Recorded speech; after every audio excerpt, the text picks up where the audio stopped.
The word kayfabe is like a lot of wrestling terminology. It comes from the days of the carnivals. When you break kayfabe in wrestling, you let the fans and the general public in the inside world and ruin the illusion.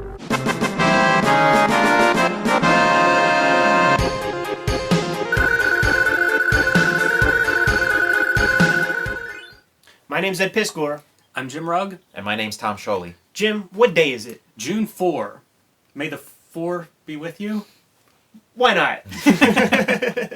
We did it, man. We hit 7,000 subscribers. Very exciting. Happened pretty quick. It did. Let's keep this train rolling, man. Like, let's make it exponential. That's what I'm looking for. I don't doubt, like, in the same way that when you post something on Instagram, sometimes you might get a big pop and get like a 2,000, 3,000 liker. I don't doubt that we'll make a video that will just create a big blip once or twice, you know, and get us like 1,000 a week or something. It's going to happen. It's how this internet game works, man. We were busy last week. Let's break kayfabe a little bit, man. We shot a couple episodes, and here at the Kayfabe compound, we don't have central air conditioning. We have window units, and when it gets hot out, I wait kind of till the last minute to put those ACs in. And usually what'll happen is it'll be a fairly sweltering day, or maybe it'll just be too hot at night when I sleep, and I wake up and say, man, I'm going to put these window units in. Just so happened that the hottest day we had in Pittsburgh was a day that we were all shooting. Mm-hmm. And when you see these episodes, your homeboys are glistening from the liquid we're losing in our bodies. Long way of saying that we were sweating our asses off. The quality of the videos was not compromised, but we needed to stop. Couldn't do a Kayfabe Weekly. I don't know that we even had the mental faculties to pull ourselves together to do such a thing. I didn't even realize that we had not done one until later that night when I was at home and was like, wait a minute, what did we forget? And I was thinking, like, I hope those guys don't bring it up because it's so hot, and I need to cool down and drink a lot of water. It was brutal. What you been up to this past week, man? Working on my top secret projects, getting a lot of editor feedback, on both of these projects, but one of them in particular, I'm working in a way where the editorial is involved way more than anything I've worked on in the past, which again, these are sort of leveling up kind of projects, so it stands to reason, but it's a new way of working. We'll keep checking in with you on that, man. And I know one of them should be announced around San Diego Comic-Con. Mm-hmm. So we're going to do an interview with you, man, do a shoot. And the second that shit is announced and I check out, the comics beat, the second it's announced, we're going to make that video live, man, and get the scoop from you about this next project, man. Yeah, keep having more and more to say about it. So that conversation should be pretty You're almost half done. Yeah. I'm gearing up for Heroes Con, which means a new zine, prints, things like that. So, you have to finish that stuff a couple weeks ahead to send off to the printer. And that's what I was doing last week. I think I sent my order to the printer late Friday night. New wrestling zine is one of the things that I'll be working on, and I'll probably do a video preview of that once it shows up.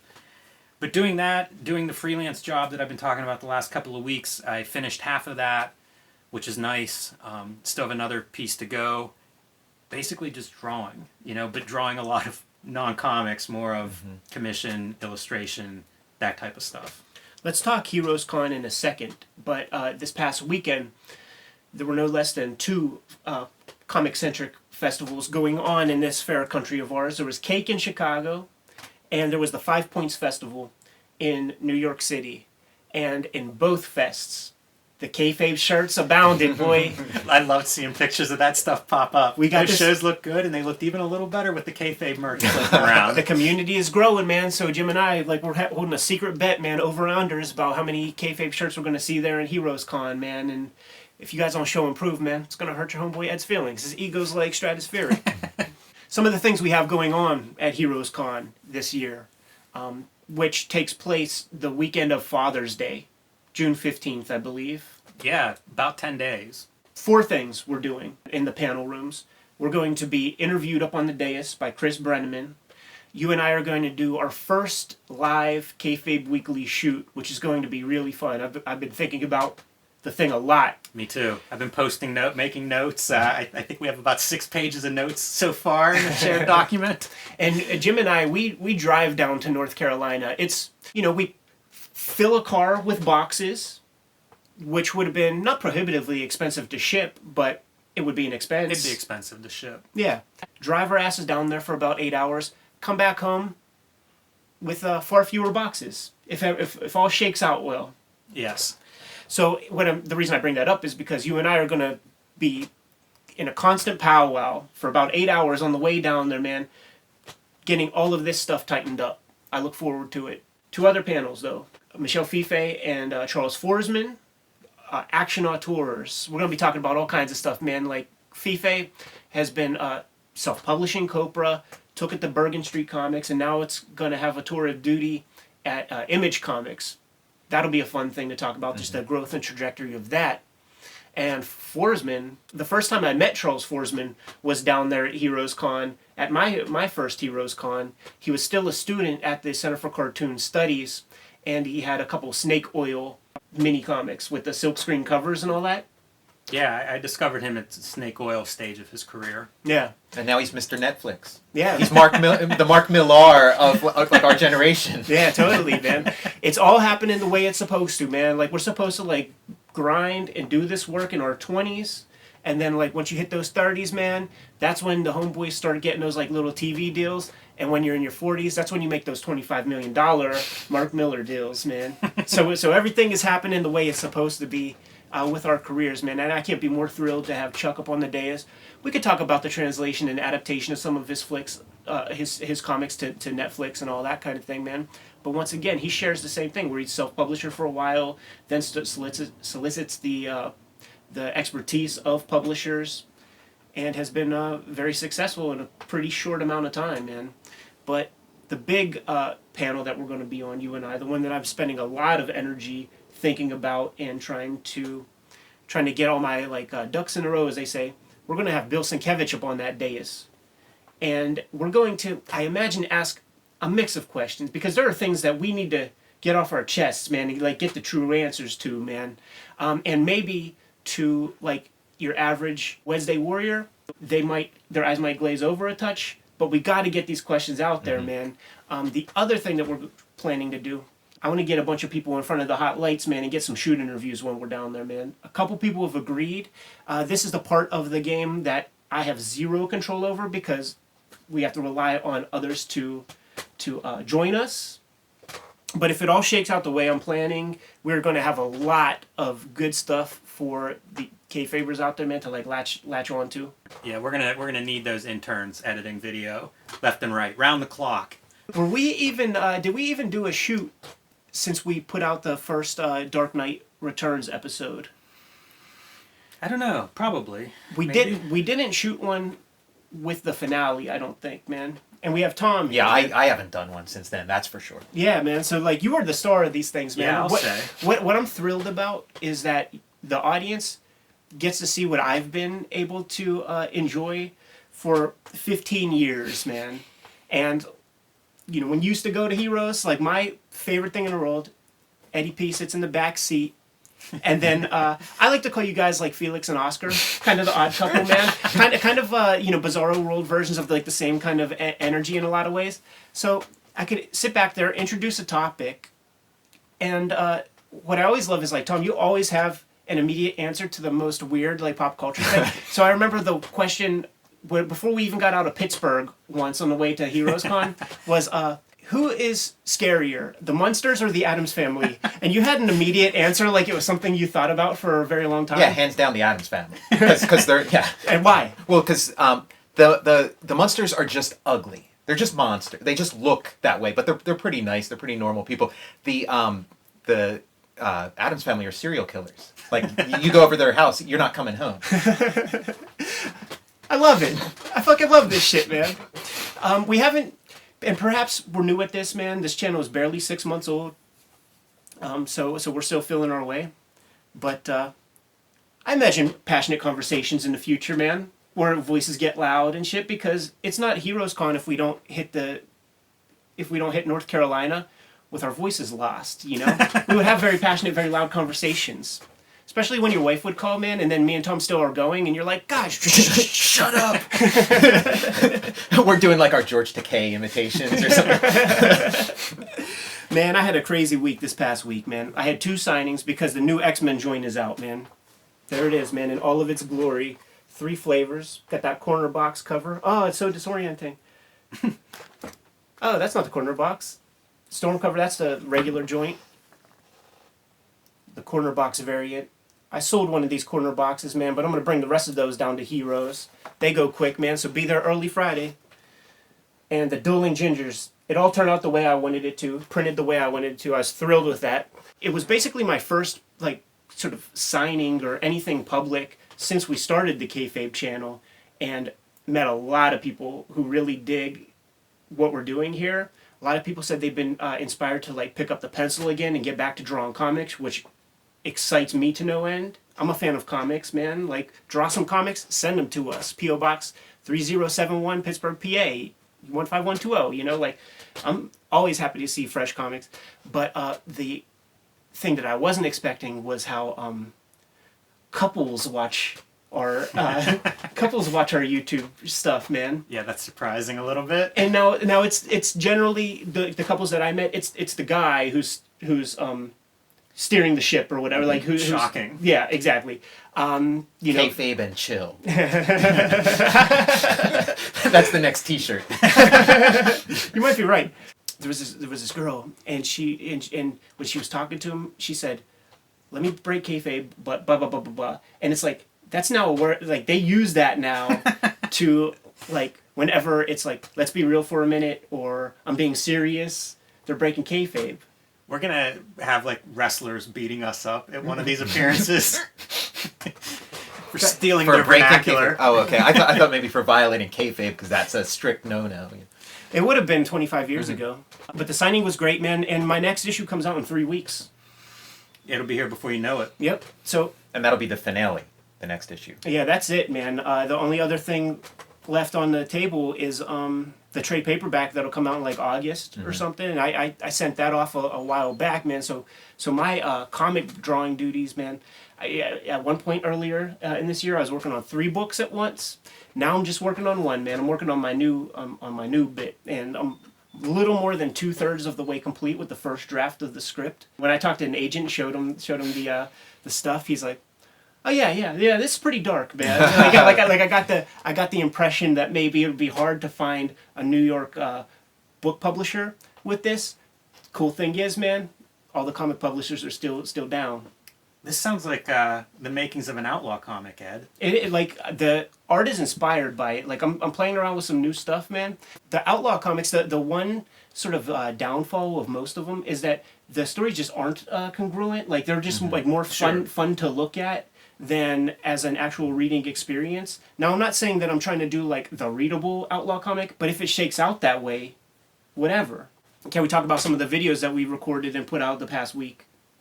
Yeah, it's been quite a lot of videos uploaded. We always say we post 2 or 3 videos. I feel like the last couple of weeks it's been 5, 6. It was sort of strategic, too, the way I've been releasing these videos, man, because there are a couple metrics that have been holding steady for a long time in the back end, dashboard of the way YouTube works. Subscribers have been holding at about like 900 and going for like the past 28 days for a while, and I wanted to get that over to 1,000. I want 1,000 in a month, and I just wanted to see that number. And the other one that I kind of wanted to level up for my own personal goal keeping or whatever was the amount of minutes watched, man. And we finally have passed the threshold of people have watched 2 million minutes of our stuff in the past 28 days. Can't even process that fucking number. That's awesome. Those numbers are crazy to look at. Once we started this and started tracking that data, that was always shocking to me. Whenever we first hit 1 million minutes, viewed, it was like, that's such a big number. Like, what does that mean? Yeah. So that's pretty cool. And that's something I'm interested in these shows is like, can we increase that subscription rate? By getting out and talking about it and hopefully exposing new people to the show. Oh, you're talking about when we do like Heroes Cons and stuff like that? Yes, absolutely. Yeah, me too, man. What do we have? Like, we're going to have stickers. that we're bringing down to Heroes, man. And like, let's propagate this shit, man. Put that Cartoonist Kayfabe sticker on your laptop, on your fridge, all those places, man. I want people curious to like know what the heck is that Cartoonist Kayfabe thing. I'm getting some prints made for Heroes. I'm bringing like a couple dozen books, man, and I want it all to go. Yeah, for sure. I'm bringing my usual, I'm bringing Street Angel books. I'm actually bringing some prints that I'm going to give away of Street Angel and Plain Jane's promos. I won't have very many of those because they're bigger prints, so come by early if you want one of those. They're just promotional items, stickers, as you say, Ed, postcards. And I'm making a new zine is probably the big thing that I will have there for the first time. And all this handmade stuff, it's small quantities, so come early and pick up a wrestling zine. And just know that we have built an audience down there, man. Like, there are people who like get the early pass or whatever, and they are at our tables by the time we get there, man. And it's not like we get there late. We're not being prima donnas about it, man. We get there early, and there's the line already, man. And these corner boxes are going to go quick. A lot of these books are going to go quick. I'm going to bring a little original art, man, but I like to, I'm like De Beers diamonds, man. I just dole out a piece or two. Once I sell one or two, that'll be all for that weekend, man. Yeah, I'll have original art prints. It's real funny. I do a lot of printing and making zines and things myself. So this last order that I sent in on Friday, when I printed out my receipt, it was 5 pages long. The receipt? The receipt. Because there's like a lot of jobs. A lot of stuff. Yeah, a lot of stuff. So... yeah, there'll be some interesting stuff on my table, things that are kind of outside of the direct market, outside of Diamond catalog, from handmade things and hand-printed things to zines and stuff like that. So things that I don't always have. I actually found a few copies of the Silhouette zine, which we made a video of some time ago. I thought they were all gone. I'm going to have a couple of those that I will bring to Heroes. So as you said, Ed, come by quickly if you want any of this stuff, because some of these things I'm going to have like 2 of. There aren't very many of those Silhouette zines to begin with, so pretty surprised to find any of those. I didn't expect to have them, and they just showed up. So I imagine next week we'll be able to do one more Kayfabe Weekly before we head out. Like, we'll shoot it on a Tuesday, and we'll be in North Carolina on Thursday. And I imagine we should have our table placements at that point, so that you can strategic like those marks at San Diego Comic-Con, man. Like, they have their map ready. As soon as they open that door, you see these motherfuckers running to go get some free, like the one when I was there last, it was a foam chainsaw from Ash versus the Evil Dead. Wow. That was what people were like all running for. And I didn't know the culture. Like, I've been to San Diego 2 times. That was my second time. And I actually think it was Tim Vigil who was like, you might not want to be standing right there when they open this door. And I'm like, pshaw. and you hear people on the big microphone trying to be cordial but yet stern or something, and they're like, now we're going to open these doors in 2 minutes, please no running, blah blah blah blah blah. And you see all the guards in place, and when they open that door, it's like the people did not hear that, and you just see all the security like, quit running, but futile. It really is like trying to dam up a overflowing creek or something with your hands. They're just like, it's a miracle someone hasn't been crushed there. The closest I've ever felt to being in a post-apocalypse was San Diego, because there's like limited resources, limited space, this press of flesh, this herd mentality. There's points in the weekend where every single person is you're not individuals anymore. You're just this liquid. You're like a colloid or something. You could pick up your feet and still go to where you want to. Yes.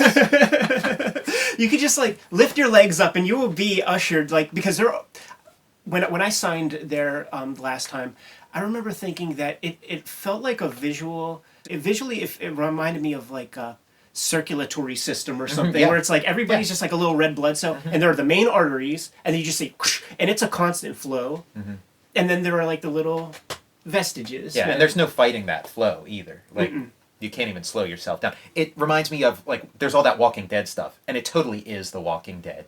It's like Children of Men, like it's really terrifying. Yeah, people don't fare well out there sometimes, man. I seen sometimes when you see the person on a Wednesday and then you see them on a Sunday, a lot happens. Yeah, especially if you're not conditioned to going to those events and you don't take care of yourself and hydrate. That can be a rough experience. Yeah, man, you got to go hit Ralph's up. Do you have any big stories from Heroes Con over the years, man? Anything worth telling the Kayfabers? I'm sure there are some, and they're not springing to mind, but I will think of some, Ed. I did put in an order with one of my favorite dealers is there, so I always send him books and things that I've been looking for that I haven't found anywhere. So I sent him some of my lists last week, and he responded with a couple that he's like, "What is this?" Which I don't know, man. I talk about you like you're my best dealer, and now that you're coming back to me like you've never heard of this. So that there were some disappointing responses, but we'll see. It's such a big show and it's so overwhelming. You know, like they have art auctions there. Yeah.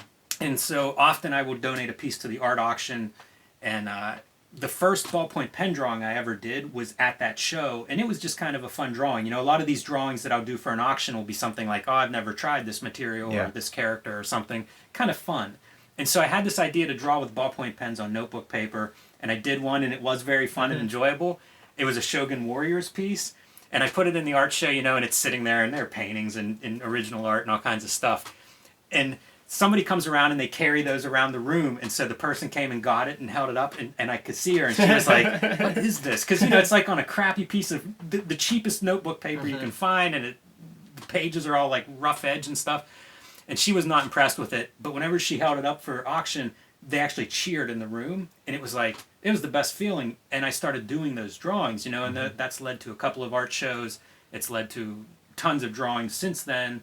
And that was a really fun experience and kind of a surprise. I didn't even know if it would go to auction, so that was a pretty good one. People get caught up in the juice of the auction, and it was probably that exact same show that I was in, as I was leaving the auction. There was I'm not going to name the artist who did this beautiful piece, but it was a big like kind of pastel piece that sold. There was a lot of juice in that room. It sold for about $12,000 or $13,000. And by juice, you mean alcohol leading up to that? I was in the elevator with the guy who bought that thing. It was just he and I. Yeah, how was he feeling? I never heard the term buyer's remorse and until after I explained the look on this poor guy's face when he's holding it just like on a dog-eared corner, like it's a piece of toilet paper. Almost like dragging on the ground, man. like he just didn't want the other guy to buy the damn thing or something. I've never seen that look, wow. You know? That could be a tough ride home. There's often other events going on in the city whenever we're there. And I remember one year it was like some kind of Republican donor or something was going on with a big dinner in the hotel where we all stay and sharing elevators with people like Karl Rove. I was there. That's a kind of bizarre, surreal, especially you're sleep deprived about 3 days into the show. Am I dreaming it's this? Like, what is happening? Where are we? When I was in that elevator with Karl Rove, it was so jam-packed, and there is like a fail-safe in elevators. If it exceeds the weight limit, it will not move. So there was a standoff between I was the only one from the convention, and it was like all the Republican people, and there was a standoff, and I'm wedged in the back. I'm not going anywhere, and nobody would get off for about 10 minutes. Nobody would get off this elevator, and everybody's like, well, I was here first. No, I was here first. And Carl definitely wasn't leaving. He told people to suck in. In fact, I think he like created the weight limit thing, because I remember like I was just like looking around, and I heard him say like, "All right, everybody, suck in," and I heard a million fake laughs, and I'm like, "Oh, it must be somebody important," because it was like that kind of fake laugh where it's like, "Oh, there's a lot of pandering laughs here," and I like looked at, I'm like, well, it's Karl Rove, man. And it's just like, that fucking elevator, man, just stayed there and nobody would get off. 0 people, man. I don't even remember how it worked, man, but I was just getting there. That's like, fantastic. I need to go to bed, man. Like, I was about to hit the stairs because none of those motherfuckers wanted to. So yeah, great show. I'm looking forward to it. Look forward to it every year, as you say, Ed. It's very comic-centric for anybody that hasn't been to that show before. Do yourself a favor. If you love comic books, that is a comic book loving show. Absolutely, man. It's like one of the last few where it's like they don't spend any of their expense money on getting Lou Ferrigno to show up, dude. No, their gimmick is comics. Mm-hmm. Yeah, it gives you hope for the industry. It's like, you know, a couple more shows like this, or a couple more stores like this, and like really be something. You know, I'm glad you brought up stores, man, because I was thinking this past week about just how important comic shops are to me. But like, you know, doing these signings this past week, we need to save a little space on the Kayfabe Weekly to implore you guys, man, go hit the comic shop, go buy something, man, because I don't have the movie store anymore. You know what I'm saying? Like, I don't have Toys R Us to like go check out what new video games and stuff is out there, man. I need the comic shop to exist. It's really important to me, man. We got to support these shops. What you're talking about it chills my bones. It's chilling because we have seen these bigger things. I have faith in the comic shops because they're so hardy. Like we see these, we'll see like a mall die, and the last survivor is the comic shop. You know, so I have hope. But you're right. Like it's on all of us. Like, you know, do or die to keep these things going. And you know, ordering stuff online is great and all and convenient. But it's going to hurt if these things go away. So keep that in mind. What kind of stuff do we have coming up next week on our YouTube channel? Big release will be Wizard 24. It'll wrap up the first 2 years of Wizard magazine coverage. You know, the thing that we started with, I like these, like getting 1 year in at a time. It's a chance to reflect. So Wizard 24 is a good pause point on the Wizards.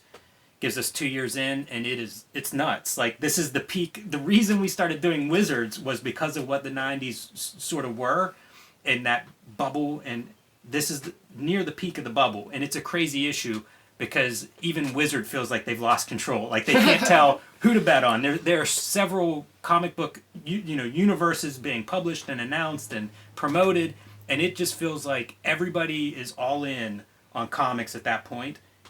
Totally chaotic. It's wild time, and kind of some of the fun part of Wizard, my memories of Wizard, are this time where it is just sort of the wild west of the speculator boom. Later this week, I think we're going to release a video that we made months ago. Yes. About the great Count Dante. World's deadliest man alive. No longer alive, but at the time. We were going to have a bunch more, like, read more comics episodes coming out, man. We got a really good response for the Miracle Man one, for the Superman annual. We just released the Batman Killing Joke. And we just, on Saturday, this past Saturday, we recorded Miracle Man issue 2 and the first DC issue of V for Vendetta. So those will be forthcoming, man. That said, got to get back to things, man. Yes. You guys know what to do. Like, subscribe, and follow the YouTube channel. Make sure you hit the bell icon, and it'll notify you whenever we have new videos available. You can support the Kayfabe channel through our merchandise. You can find that at the Spread Shop link below this video. Hit him with a plug, Tom. You can follow me on Twitter at Tom Sholey and at Instagram at Tom_Sholey. Those links are all in the description below, man. So we're going to get back to business, but you guys know what your marching orders are. Read more Comics.